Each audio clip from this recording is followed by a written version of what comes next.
ऐसा गजब सुंदर प्रकरण यहाँ बलभद्राचार्य ने दिया। 3 प्रकार के उपयोग, एक अशुभ, एक शुभ और एक शुद्ध उपयोग। अशुभ से अधोगति, शुभ से ऊर्ध्वगति और शुद्ध से मुक्ति। ये 3 बातें यहाँ बहुत महत्वपूर्ण कही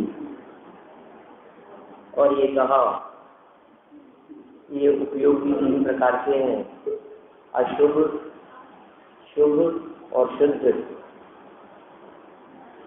पाप और पुण्य में प्रवर्तन शुभाशुभ उपयोग है और पुण्य पाप दोनों से पार जो एक अपने आत्म स्वभाव में लीनता है वो शुद्ध उपयोग है और वो शुद्ध उपयोग मुक्ति का कारण है। देखिए यहाँ भावार्थ की एक लाइन हमने पढ़ी थी और उसके आगे अपने को अपना प्रकरण चलाना है, पेज नंबर 174 से। पर उपयोग के संदर्भ में बहुत सुंदर चर्चा की थी। अपने आप लोगों को ध्यान होगा कि ज्ञान उपयोग और दर्शन उपयोग है ना, ये 2 तरह के उपयोग की चर्चा आती है तत्वार्थ सूत्र में, उपयोग लक्षणम लेकर के। और ज्ञानोपयोग दर्शनोपयोग ये 2 तो उपयोग है ही। 3 प्रकार के उपयोग की चर्चा भी शास्त्रों में मिलती है, अशुभ, शुभ, शुद्ध के रूप में। तो फिर हमारे चित्त में सही शंका होती है कि उपयोग 2 प्रकार के हैं या उपयोग 3 प्रकार के हैं, और इन दोनों में परस्पर में जो संबंध है उसकी चर्चा अपन ने कुछ अलग हटके कल यहाँ की है कि भाई यद्यपि उपयोग 2 प्रकार के हैं, जानना देखना, ज्ञानोपयोग दर्शनोपयोग, तो भी किसे जानना और किसे देखना, तो विषय की अपेक्षा से वो ज्ञानोपयोग दर्शनोपयोग 3 रूप में विभाजित हो जाते हैं। माने उपयोग 3 प्रकार का हो जाता है। ज्ञान दर्शन का व्यापार किस दिशा में चल रहा है, जिस दिशा में हमारा ज्ञान दर्शन का व्यापार चल रहा होगा वैसा ही उपयोग नाम प्राप्त करेगा। माने हमारे ज्ञान दर्शन का व्यापार पाप में चल रहा है तो अशुभोपयोग है। हमारे ज्ञान दर्शन का व्यापार देव शास्त्र गुरु पंच परमेश्वरी जिनवाणी जिन मंदिर आदि के साथ में लगा हुआ ज्ञान दर्शन का व्यापार इनके साथ में लगा हुआ है तो वो शुभ उपयोग कहलाएगा। और वही ज्ञान दर्शन का व्यापार इन दोनों ही प्रकार के विकल्पों से उठकर निर्विकल्प स्वरूप में यदि लगता है तो वो शुद्ध उपयोग कहलाएगा। कुल मिलाकर के बात यह है कि उपयोग तो जानना देखने का ही नाम है, लेकिन वो जानना देखना किसका अवलंबन लेकर के हो रहा है उस आधार पर भी उस उपयोग के भेद हो जाते हैं। देखिए भावार्थ की 1.5 पंक्ति कल पड़ी है। उपयोग को बुद्धि कहते हैं। वह उपयोग 3 प्रकार का होता है, अशुभोपयोग, शुभोपयोग और शुद्धोपयोग। जिससे आत्मा का भला हो उसे गुण कहते हैं। गुण किसे कहते हैं? जिससे आत्मा का भला हो।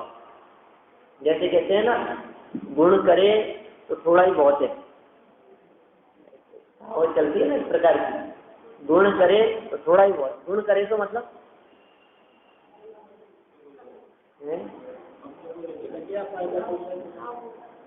लाभ हो, जिससे गुण करे तो मतलब लाभ हो।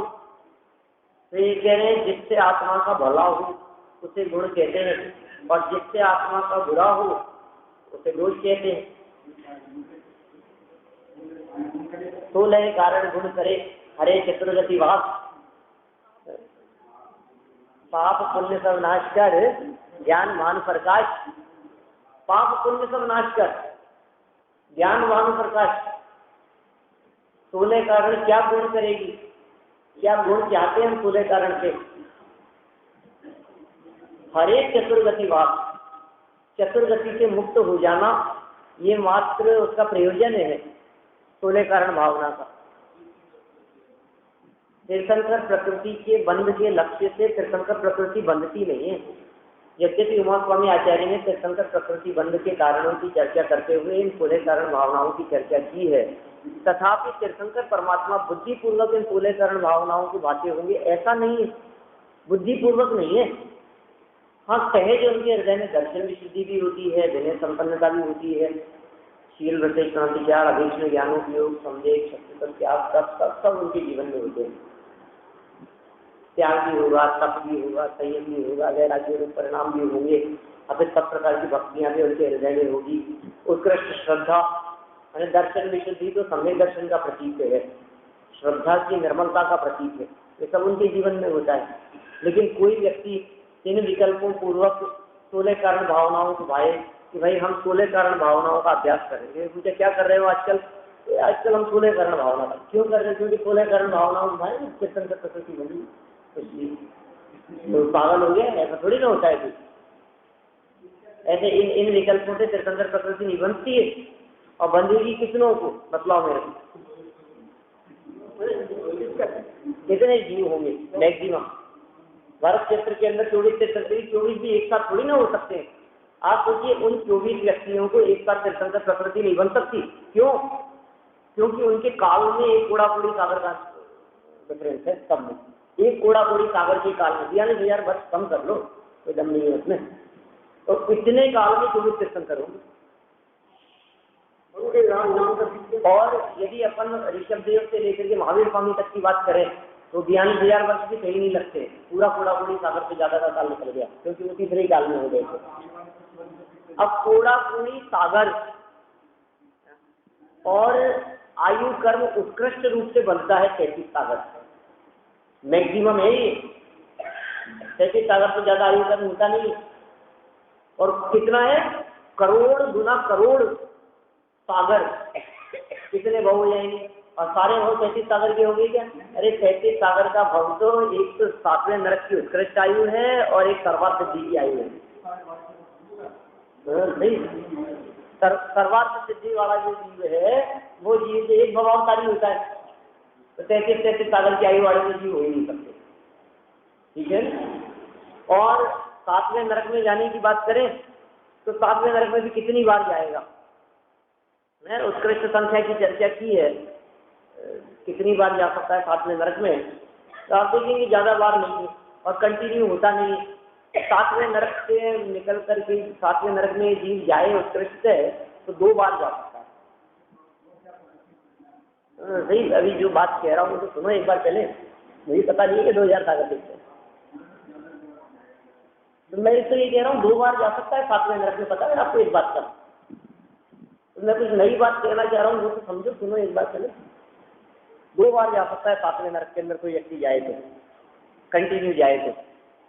और उस 2 बार का भी विधान इस प्रकार का आया है चलो ये पंडित आदि ग्रंथों में कि 7वें नरक से ये जीव निकला और निकल करके पशु हुआ, ठीक है ना। पशु पर्याय से इस जीव ने फिर दूसरी पर्याय प्राप्त करी, मतलब वहां से किसी नरक में गया, फिर निकला और फिर दोबारा 7वें नरक में जाए, इसका नाम कंटिन्यू है, ऐसा कथन किया। मैंने वहां से निकल करके 7वें में नहीं जाएगा दोबारा, 7वें की बात चल रही है, 33 सागर 2 बार कहाँ हुआ? 33 सागर की बात करें, माने आप मान करके चलिए कोड़ा कोड़ी सागर के अंदर ये जीव अनगिनत भाव धारण करता है, और तीर्थंकर प्रकृति 3 भाव से अधिक पहले बंधती नहीं है। तो किसी व्यक्ति को पहला तीर्थंकर होना है और किसी व्यक्ति को दूसरा तीर्थंकर होना है, तो पहले और दूसरे तीर्थंकर, अब सर्पनी काल की अपेक्षा से बात करता हूँ, 50 लाख करोड़ सागर का अंतराल है। ऋषभ देव और अजितनाथ स्वामी के बीच में 50 लाख करोड़ सागर का अंतराल है। कैसे? माने जब ऋषभ देव ने तीर्थंकर प्रकृति बांधी थी, उसके बाद में भरत क्षेत्र के अंदर जन्म देने वाले जो तीर्थंकर थे, उन्होंने किसी ने तीर्थंकर प्रकृति बांधी नहीं। दूसरे तीर्थंकर ने तीर्थंकर प्रकृति कब बांधी? 50 लाख करोड़ सागर। तो इसका मतलब तीर्थंकर प्रकृति बांधने वाले 24 तीर्थंकर एक साथ हो नहीं सकते।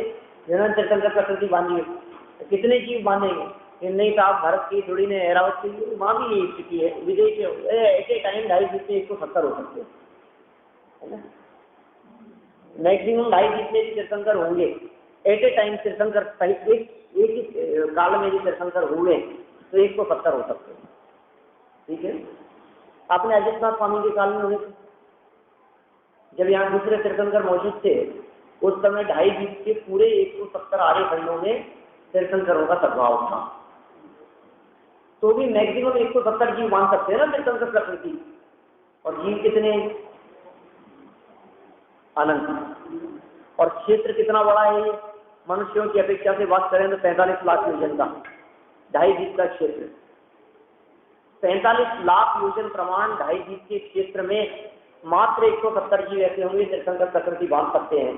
तो अपने यहाँ वर्ग क्षेत्र में अभी आर्यखंड में 700 करोड़ लोगों में 7 अरब लोग हैं ना इस आधुनिक दुनिया की पॉपुलेशन। इनमें से 700 करोड़ लोगों में से कितने जीव ऐसे होंगे जो भी तीर्थंकर प्रकृति बांध रहे होंगे? कोई भी नहीं। इन 700 करोड़ में कोई नहीं है। तो इन 700 करोड़ लोगों में से कोई जीव यदि सूर्य करण की आराधना करे तो तीर्थंकर प्रकृति बांधेगा कि नहीं?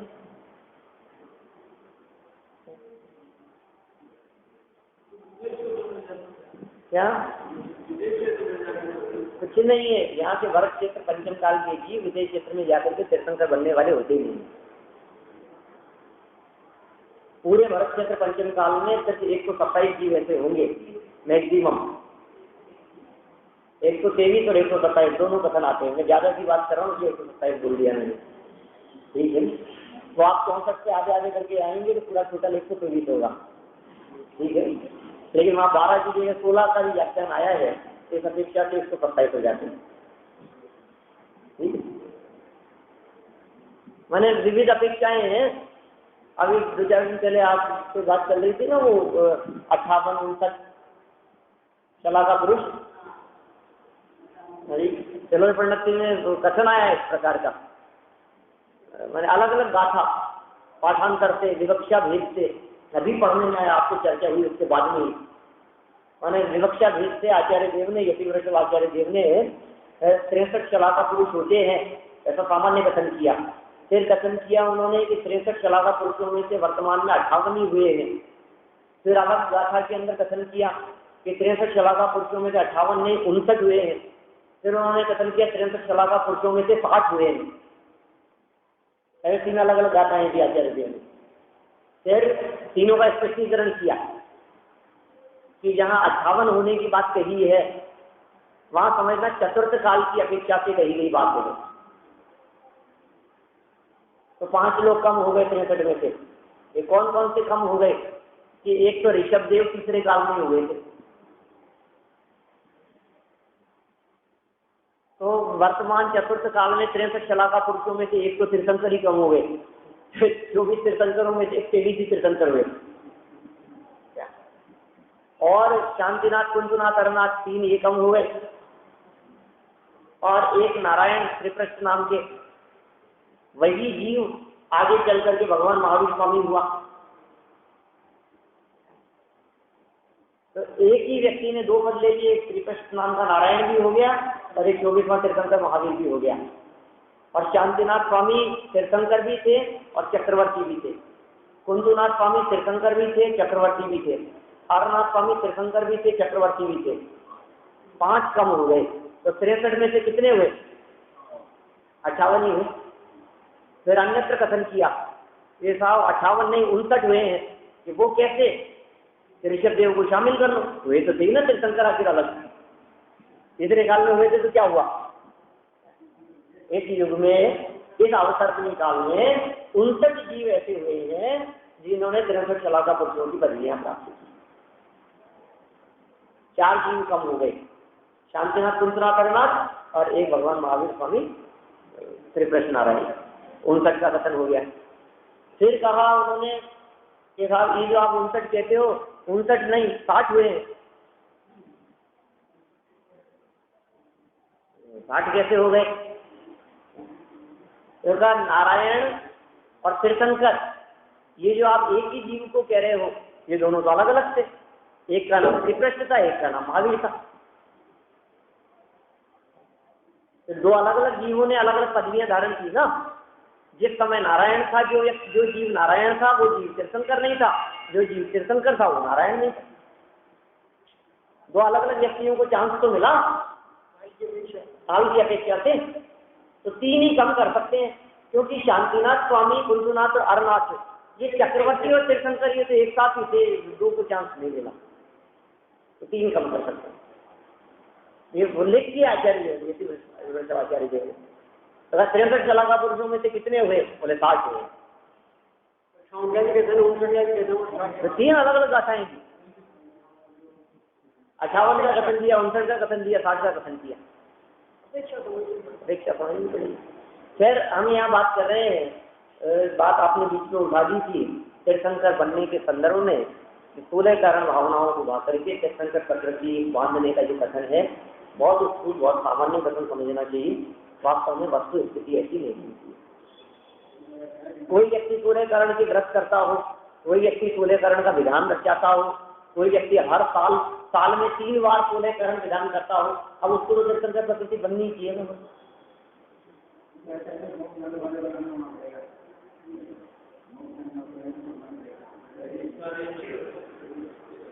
मतलब बहुत लंबा रास्ता चल रहा है। हाँ, और हम ये कहते हैं आप तीर्थंकर बन के कौन सा बहुत बड़ा काम हो जाएगा बताओ?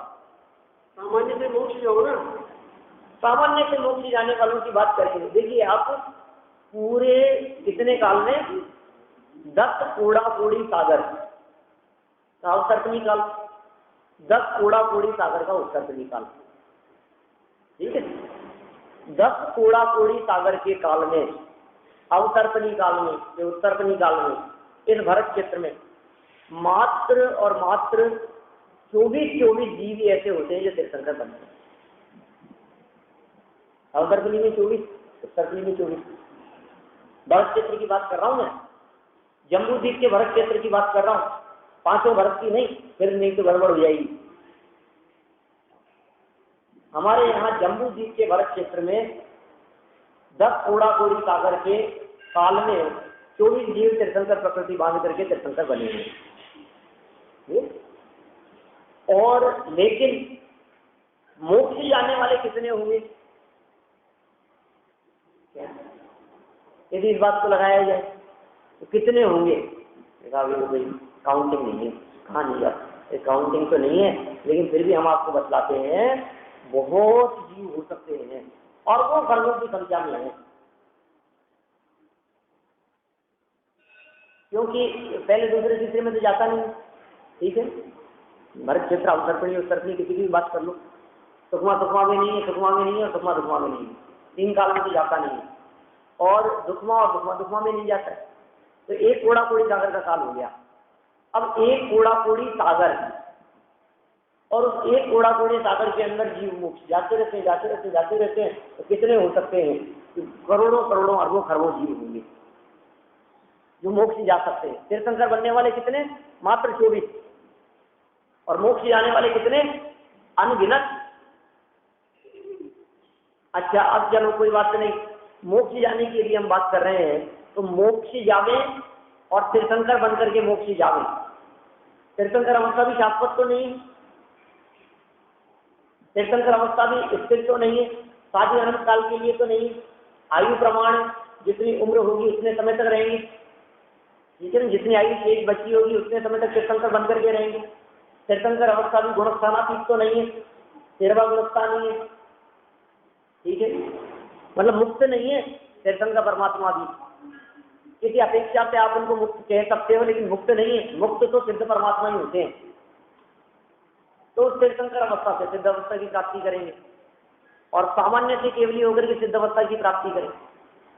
अब हम आपसे पूछते हैं, सिद्ध बन जाने के पश्चात भगवान महावीर स्वामी तीर्थंकर बनकर के सिद्ध हुए, और बाहुबली भरत जी आदि, रामचंद्र जी आदि ऐसे जीव बिना तीर्थंकर बने हुए सिद्ध अवस्था में मौजूद हैं। अभी सिद्धालय में बैठे दोनों, इन दोनों के आनंद में क्या फर्क है? इन दोनों के सुख में क्या फर्क है? रंच मात्र भी फर्क नहीं। तो आप तीर्थंकर बनकर के मोक्ष क्यों जाना चाहते हैं? तो आप तीर्थंकर तो गजब तीर्थंकर होते हैं, सब लोग जानते हैं।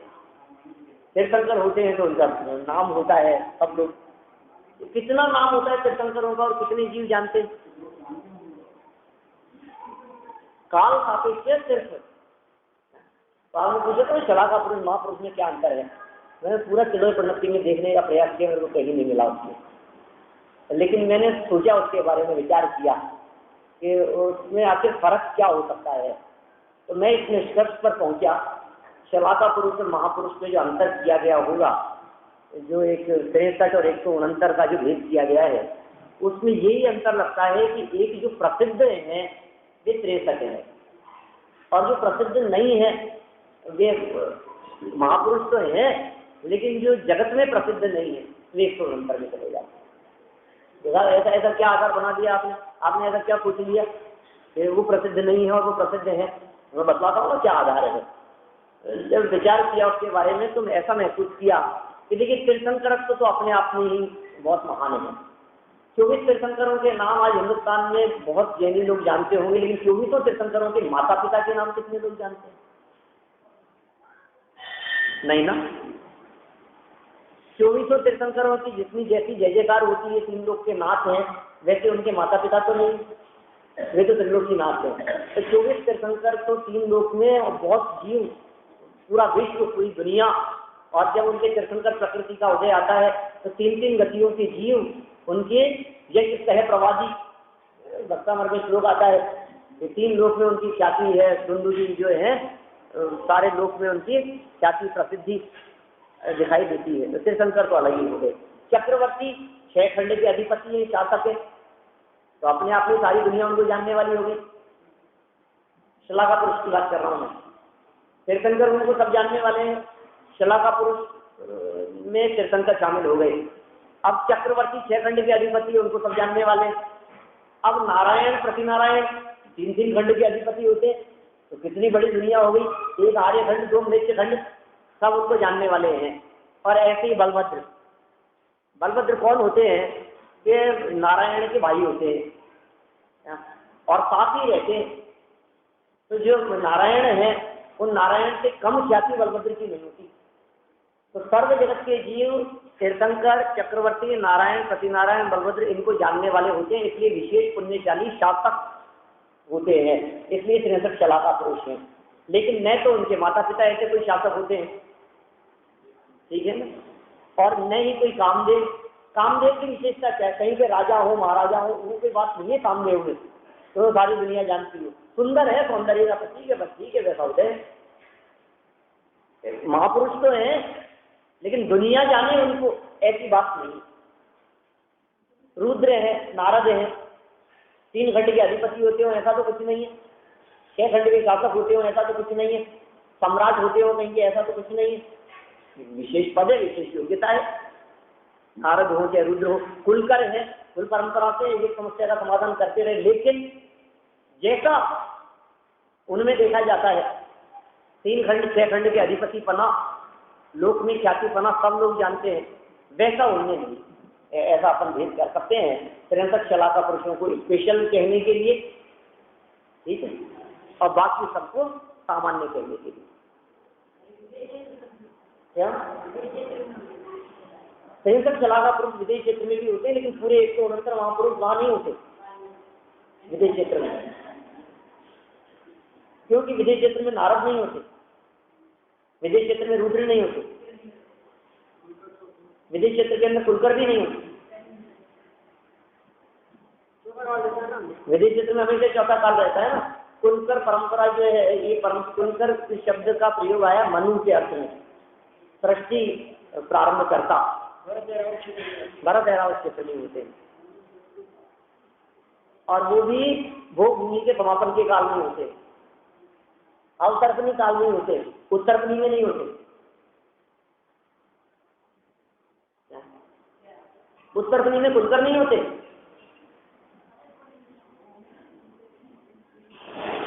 इसमें किसमें होंगे?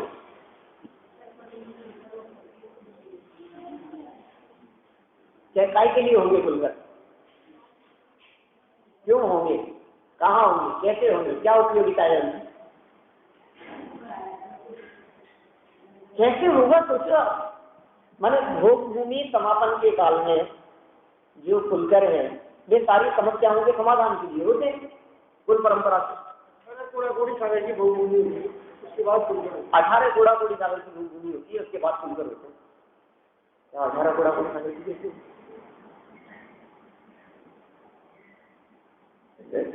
इधर से चले अपन उत्तरपनी काल से तो 3 काल अंतिम इधर के और फिर 3 काल वापस उधर के अवतरपनी के 6 काल हो गए ना बच्चे के।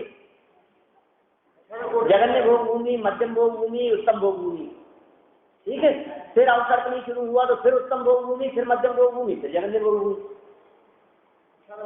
ऐसी इतनी उत्कृष्टतः चलती हुई भोग भूमि के समापन के काल में कल्प वृक्ष समापन होने लगे, खान पीने की व्यवस्था नहीं थी, नहीं बच्चों का मुख देखने लगे, सूर्य चंद्रमा आदि दिखाई देने लगे, अनेक प्रकार की ऐसी जो संकट विपत्तियां जो खड़ी होती रही जगत के जीवों के लिए, उन सब समस्याओं का समाधान करने वाले खुलकर हुए वो भूमि के समापन के काल में। अब जैसे मान लीजिए अभी काल आएगा, 5वां चल रहा है, 6वां काल होगा, दुखमा काल, फिर दुखमा काल होगा, फिर दुखमा के बाद में दुखमा काल होगा 5वां। कैसा होगा वो काल? अपने जैसा ही नॉर्मल। तो इसमें तो खुलकर होने का सवाल ही नहीं है दुखमा काल में, 5वें में से, ठीक है।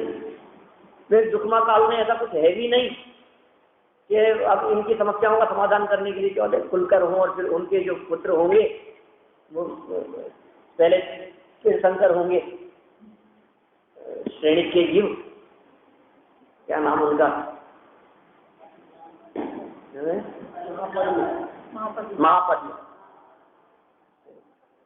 महापद्म नाम से पहले तीर्थंकर होंगे ना, श्रेणी के जीव। तो इसका मतलब श्रेणी के जो पिता होंगे वो खुलकर होने चाहिए, अंतिम खुलकर। नागराज अंतिम कुलकर थे, ऋषभ देव के पिताजी अवतरपनी काल में होते हैं, और जो 14 कुलकर होते हैं उनमें 14वें कुलकर के पुत्र प्रथम तीर्थंकर होते हैं। ऐसी व्यवस्था होती है। तो खैर मुझे तो यहाँ इस पूरे प्रकरण के माध्यम से इतना सही समझाना है जो प्रकरण अपन ने यहाँ छेड़ दिया था, और उस पूरे प्रकरण का उद्देश्य एकमात्र इतना ही है कि अपने दिमाग में बात अच्छी तरह से क्लियर हो जानी चाहिए कि तीर्थंकर बनना कोई बहुत महिमा का काम नहीं है। और तीर्थंकर भी जैसे मान लीजिए भूतकालीन तीर्थंकर है तो वर्तमान में उन्हें कौन जानता है? नाम ही नहीं जानते भूतकालीन। और कदाचित भूतकालीन तीर्थंकरों के नाम आप जान भी ले लें, किसी शास्त्र में मिल भी जाए और आप उनको पढ़ करके याद भी कर ले लिए पंडित जी, तो भी उससे भूतकालीन तीर्थंकर वो तो कौन जानता, उससे भूत को कौन जानता, कोई नाम ही नहीं जानता है। लेकिन सुख और आनंद में तो कोई फर्क नहीं है ना। सामान्य केवली हो, 7 प्रकार की केवली कहे हैं, मुख केवली हो, अंतःकृत केवली हो, उत्सर्ग केवली हो, कल्याणक वाले तीर्थंकर हो, केवली हो, क्या फर्क पड़ता है उससे? उससे आनंद में क्या फर्क पड़ता है? मैं ये कहता हूँ वो छोड़िए आप। अभी आप ये मान करके चलिए एक व्यक्ति जो दुनिया में बहुत प्रसिद्ध है, जैसे समझ लो आप सचिन तेंदुलकर है ना, ओबामा है, कोई भी ऐसा व्यक्ति जिसको आप समझते हो कि बहुत महान है, वो व्यक्ति लड्डू खाए और आप लड्डू खाओ, दोनों के लड्डू खाने के अंदर जो स्वाद है उसमें क्या फर्क पड़ेगा? और आप क्या बात कर रहे हो, वो तो अरे साहब कहाँ वो लड्डू खाएगा तो उसको खाने में और अपने खाने में स्वाद क्या पागल की बात कर, वही स्वाद आएगा कोई भी खाए चाहे। तो ऐसे ही हम कह रहे हैं कि तीर्थंकर क्या हो गया, तो तीर्थंकर बन करके हुआ तो अरे प्रकृति का काम है ना, तीर्थंकर प्रकृति का, तीर्थंकर प्रकृति बनी थी उस जाति का, पुण्य बना था, नाम कर्म की रहती प्रकृति, और तीर्थंकर प्रकृति बनकर की गई, कीर्ति हो गई, नाम हो गया, दुनिया में लोग उनको पूजने लगे, यश प्रतिष्ठा हो गई, 3 गति हो गई, ये उनका उपदेश आकर के सुनने लगे, क्या फर्क पड़ गया उससे आनंद में कोई वृद्धि नहीं है। सीधा तीर्थंकर हो गए हो तो उनके आनंद साफ समोचरण की विभूति है, तो उससे तो स्वाद में कि साहब आप क्या बात कर रहे हो, ओबामा लड्डू खाए तो फर्क नहीं पड़ेगा क्या, फिर कितनी गाड़ियां हैं उसके पास में, हम लड्डू की बात कर रहे हैं। आप उसका बंगला उसका महल देखो, आप फर्क नहीं पड़ेगा लड्डू के स्वाद में, ये बंगले महल से लड्डू के स्वाद में फर्क। हम आत्मा के अतीन्द्रिय आनंद की बात कर रहे हैं, उस अतीन्द्रिय आनंद में क्या फर्क पड़ेगा। सिद्धों का सबका आनंद समान है, कोई भी सिद्ध हो, न उसमें काल का प्रभाव पड़ता है, न उसमें साइज का प्रभाव पड़ता है, न उसमें क्षेत्र का प्रभाव पड़ता है, न उसमें किस योग से उस सिद्ध अवस्था की प्राप्ति की है। जैसे सिद्धों के अंतर बतलाया ना 10वां सूत्र में, 10वें अध्याय में सिद्ध परमात्माओं में अंतर की चर्चा की, भूत निगम नहीं की अपेक्षा से, क्षेत्र की अपेक्षा से, काल की अपेक्षा से, गति लिंग आदि की अपेक्षा से, अलग अलग अपेक्षाओं से यहाँ चर्चा की है उन्होंने कि स्त्रीलिंग से सिद्ध हैं, पुल्लिंग से सिद्ध हैं, चतुर्थ काल के सिद्ध हैं, पंचम काल के सिद्ध हैं, भरत क्षेत्र के सिद्ध हैं कि विदेश क्षेत्र के सिद्ध हैं, जम्बूद्वीप के सिद्ध हैं, क्षेत्र सिद्ध हैं कि समझो आप समुद्र सिद्ध हैं, अलग अलग प्रकार की चर्चाएं की है वहां सिद्ध परमात्मा। उससे क्या फर्क पड़ता है, अतीत काल कैसा भी रहा हो, ये नहीं साहब इसने तो बहुत दुख उठाए हैं, इसको लड्डू खाने में तो बहुत आनंद आएगा, और इसने तो जन्म से कभी कोई दुखी नहीं देखा, इसको लड्डू का क्या स्वाद आएगा। अतीन्द्रिय आनंद सबका एक समान हुआ करता है, तो फिर आप तीर्थंकर की अपेक्षा क्यों रखते हैं। आप तो अपने स्वभाव की आराधना करो, पुण्य पाप से पार मार्ग है सुख शांति का, सुख शांति का मार्ग। ये शांति के साथ में आनंद की चर्चा की है अपने यहाँ, अभी चर्चा चल रही थी 2 दिन पहले, डॉक्टर दयानंद भार्गव जी हैं, काफी देर उनके साथ में चर्चा हुई इस तरह की, उनके घर बैठा था मैं उनके यहाँ, तो कुछ ऐसे अंतर लिख रखे थे उन्होंने, मतलब अपोजिट दिखा रखे थे। वैसे ही चर्चा चल रही थी, अकेला ही था, वो भी अकेले ही थे। मैंने सर ये सत असत अद्वैत द्वैत इस तरह की चर्चा करते हुए लिख रखा था, सुख दुख और शांति आनंद, ऐसी चर्चा की उन्होंने। वहाँ लिखा था बोर्ड के ऊपर, समझाया हुआ किसी को। मैंने कहा ये सुख दुख एक तरफ लिखा है आपने और ये सारे अपोजिट हैं, दूसरी तरफ आपने शांति आनंद की चर्चा की है, तो एक तरफ सुख लिया है और दूसरी तरफ उसका अपोजिट आपने शांति आनंद को लिया है। ये कुछ बात क्या कहना चाहते हैं यहाँ। यद्यपि मेरे दिमाग में वो बात तो थी कि वो सुख दुख जो है जहाँ जहाँ जनागम में प्रयोग किया गया है, तो सारा का सारा प्रयोग जो है वो इंद्रिय सुख के अर्थ में किया गया है। तो उनसे जानना चाहते थे, वो ब्राह्मण विद्वान है, जैन दर्शन के विशेष ख्याति प्राप्त तो है ही, जानते हुए नाम सुना होगा आप लोगों ने, डॉक्टर दयानंद भार्गव का नाम नहीं सुना आपने। संस्कृत के प्रकांड विद्वान हैं, संस्कृत के, जैन दर्शन के, वेदांत के, छठ दर्शनों के, न्याय के, माने आज के समय में समझ लीजिए आप विद्वत्ता के क्षेत्र में बहुत बहुत बड़ी ख्याति है उनकी, और अनेक राष्ट्रपति सम्मान से पुरस्कृत हैं, और न मालूम क्या क्या पदवियां हैं उनके पास में, और भास्कर पत्रिका वगैरह के अंदर उनके लेख भी अनेक बार प्रकाशित होते रहे हैं। और मतलब समझो आप जैन उनमें आयोजनों में यूनिवर्सिटी लेवल पर समझिए आप, या किसी सामाजिक लेवल पर भी जहाँ उनको बुलाया जाता है जैन दर्शन जैन समाज की दृष्टि से कभी किसी अवसर पर, तो वे ऐसे जैन विद्वान के रूप में प्रतिपादन करते हैं कि शायद जैन विद्वान भी उनके आगे कुछ नहीं है। जब वेदों पर बोलते हैं तो ऐसा बोलते हैं कि कोई वेदों का ज्ञाता ब्राह्मण पंडित उनके सामने कुछ नहीं है, ऐसा। तो बहुत विशिष्ट विद्वान है, मेरे को पढ़ाया उन्होंने 15 साल पहले, भी बहुत पुराना परिचय है उनसे। और अभी यूनिवर्सिटी के अंदर कुछ सेमिनार आयोजन चल रहा था, तो उनको लेने के लिए जाना था, तो उसके बाद में भी उनको छोड़ने गया, तो 2 घंटा करीब उनके घर पे बैठा। तो ये काफ़ी चर्चा हुई उनके साथ में, उनके माध्यम से जानना चाहता था। अपने तत्वज्ञान की चर्चा तो अलग है, वो क्या कहते, तो उन्होंने यही जवाब दिया। सबसे पहला उनका आंसर था कि सुख दुख शब्द का जो प्रयोग किया जाता है, ये सुख दुख इंद्रियजन्य है, और शांति और आनंद जो है ये अतीन्द्रिय है। फिर मैंने तर्क किया उनसे, मैंने कहा कि ये जो शांति और आनंद आप अतीन्द्रिय कह रहे हो और सुख दुख को इंद्रियजन्य कह रहे हो, सुख के लिए भी, अतीन्द्रिय के लिए भी सुख शब्द का प्रयोग किया जाता है। अतीन्द्रिय सुख भी तो होता है, आप शांति आनंद की बात कह रहे हो। अतीन्द्रिय सुख शब्द का प्रयोग करते हैं ना, तो इंद्रिय सुख और अतीन्द्रिय सुख, सुख को आप अकेले इंद्रिय जन्य में कैसे डाल सकते हैं? तो उन्होंने कहा कि यद्यपि तुम्हारा कहना ठीक है, जिनागम में जैन शास्त्रों में इस तरह की चर्चाएं कुछ मिक्सअप जरूर हुआ है, लेकिन वास्तव में जहाँ अतीन्द्रिय है वहाँ शांति और आनंद की चर्चा है। फिर व्याख्या करते हुए उन्होंने कहा कि इसमें भी जो शांति और आनंद, ये जो दो शब्द दिए हैं, ये शांति शब्द नास्ति से है और आनंद शब्द अस्थि से है। अन्य दर्शनों में मुक्त अवस्था में शांति तो स्वीकार की गई है, बहुत से दर्शन ऐसे हैं जिनमें शांति स्वीकार की गई, लेकिन आनंद स्वीकार नहीं किया गया। ये क्या चक्कर है शांति और आनंद में? तो शांति का अर्थ है दुख निवृत्ति। दुख निवृत्ति की यदि हम मात्र बात करें, दुख से निवृत्ति है, यदि मुक्त अवस्था के अंदर सुखी है कि जीवन में इतना ही है मुक्त अवस्था में कि दुख नहीं है, लेकिन अलग से कुछ आनंद होता हो ऐसा कुछ नहीं।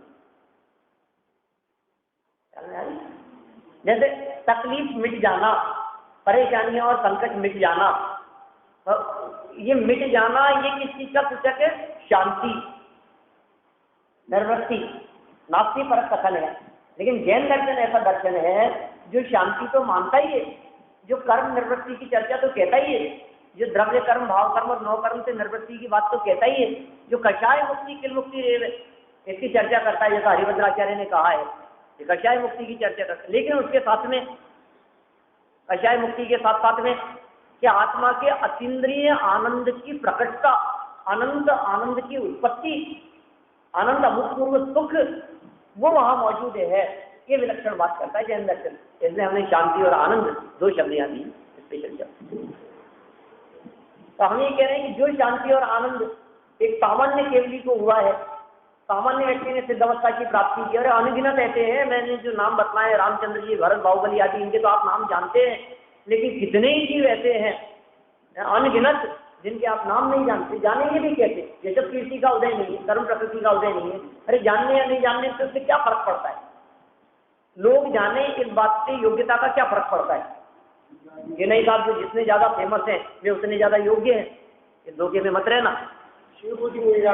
क्या मैं कहता हूँ, यशस कीर्ति का किसका कितना उदय हो, किसको कितनी दुनिया जान रही है, उससे उनकी विद्वता में, उनकी योग्यता में कोई फर्क नहीं पड़ता है। 35-40 वर्ष अपने यहाँ प्रवचन किए जानवी जी ने, पंडित साहब ने, बहुत लोगों ने हमने से सुने ही है, सुनते ही थे, हिंदुस्तान में नहीं घूमते थे, ठीक है ना, और एक ही स्थान पर रह करके उन्होंने दोनों टाइम व्याख्यान किए। यशस कीर्ति बहुत ज्यादा न होने से उनकी विद्वता में क्या फर्क पड़ता है? विद्वता में कोई कहानी नहीं।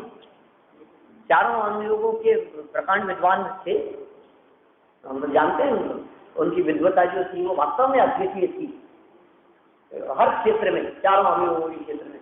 लेकिन प्रसिद्धि की दृष्टि से बात करो तो, ख्याति की दृष्टि से बात करो तो ऐसा थोड़ी ना कि हिंदुस्तान के कोने कोने में लोग उनको जानते हो, देश विदेशों में लोग उनको जानते हो, तो क्या फर्क पड़ता है? आज जो बात वारिन साहब ने है, मान लो हुकमसिंह जी वारिन साहब ने, जो यशस कीर्ति का उदय है, वैसे यशस कीर्ति का उदय उनका नहीं था, लेकिन वारिन साहब से किस रूप में कम थे? मैं विद्वता की बात कर रहा हूँ, मैं लेखन की बात नहीं कर रहा हूँ, मैं साहित्य की बात नहीं कर रहा हूँ, क्योंकि वो सारा सिर्फ अलग अलग विधाएं हैं। फिर उन विधाओं की दृष्टि से बात करोगे तो फिर उनकी कोई कहानी नहीं है। मुझे सिर्फ इतना कहना है कि हम जिस एंगल की बात कर रहे हैं सिर्फ उसी एंगल की अपेक्षा से बात कीजिए। किसी व्यक्ति में, हर जगह पर ऐसा ही होता है, किसी जगह पर किसी व्यक्ति का सलेक्शन करना है, मान लीजिए समय हो गया है वैसे अपना, किसी जगह पर किसी व्यक्ति का सलेक्शन होना है और उसके लिए कोई मापदंड निर्धारित किए हैं और उन मापदंडों के आधार पर उसको देखना है।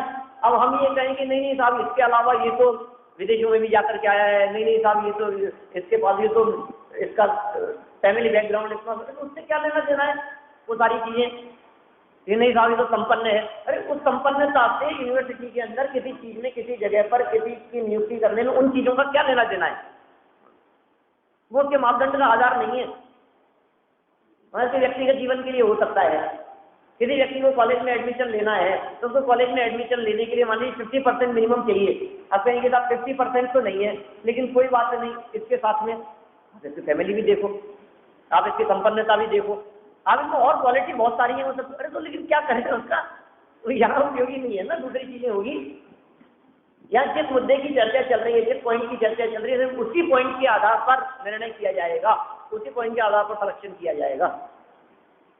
बाकी और चीजें होगी तो होगी, उनसे क्या लेना देना है। जिस योग्यता की चर्चा चल रही है, जिन मापदंडों के आधार पर चर्चा चल रही है, मान लीजिए समझ लीजिए आप विश्व सुंदरी, अब जिन मापदंडों के आधार पर निर्णय किया जाएगा वही मापदंड होंगे, भले वो आपको बस सुंदर दिखी कि दूसरे उससे ज्यादा सुंदर दिखी, उससे क्या लेना देना है। इतना वजन होना चाहिए कि इतनी हाइट होनी चाहिए कि इतनी कमर होनी चाहिए, जो भी जो उनके मापदंड जैसे भी हों, जिस किसी भी प्रकार के, और फिर उसके अंदर जो सिलेक्शन कमेटी का जो डिसीजन हो, जो भी सारी बातें हैं। लेकिन हम आपसे कह रहे हैं कि अब उन मापदंडों से खरा उतरना चाहिए ना, वो यदि मापदंडों से खरा नहीं उतरता है तो सिलेक्शन नहीं होता है। मान लीजिए फौज में सम्मिलित करना है, किसी की कितनी भी ताकत हो, सामर्थ्य हो, योग्यता हो, लेकिन वो फिटनेस, इतना वजन होना चाहिए आपका, इतनी हाइट होनी चाहिए, और ये सारी चीजें जो देखी जाती है सेना में भर्ती करने के लिए, उसके अंदर आप अनफिट हैं तब आउट हो जाएंगे। अभी कितनी भी इच्छा हो देश के लिए मर मिटने की, मायना नहीं रखेगी उसके लिए। खैर ये पूरा प्रकरण जो अपन ने जितनी चर्चा की, आज का जो समय अपन ने व्यतीत किया, उस पूरे समय का और पूरी चर्चा का निष्कर्ष एकमात्र इतना है कि जिस योग्यता की हम बात कर रहे हैं, जिस पदवी को हम प्राप्त करना चाहते हैं, वो पदवी की क्वालिटी क्या है कि पुण्य पाप से पार। जिस सिद्ध अवस्था, जिस मुक्त अवस्था की यहाँ बात कर रहे हैं, पाप, पुण्य और मुक्ति, तीन बातें कही है। तो जिस मुक्त अवस्था की बात कर रहे हैं, वो मुक्त अवस्था पुण्य और पाप से पार हुआ करती है, पुण्य और पाप से भिन्न हुआ करती है, पुण्य और पाप से ऊपर उठ करके हुआ करती है। उसके लिए तीर्थंकरत्व, यशस्वी कीर्ति, ख्याति लाभ की कोई जरूरत नहीं। इस तरह से शुद्धोपयोग पूर्वक उस मुक्ति की प्राप्ति होती है। शुभ और अशुभ का त्याग होने पर, शुभ और अशुभ से निवृत्ति होने पर अपने आत्मा के अतीन्द्रिय आनंद का अवलंबन लेते हुए उस मुक्ति की प्राप्ति जगत की जीव करते हैं। हम सभी को एक प्रकार की मुक्त अवस्था की प्राप्ति हो गई, इसी मंगल माता।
Good one.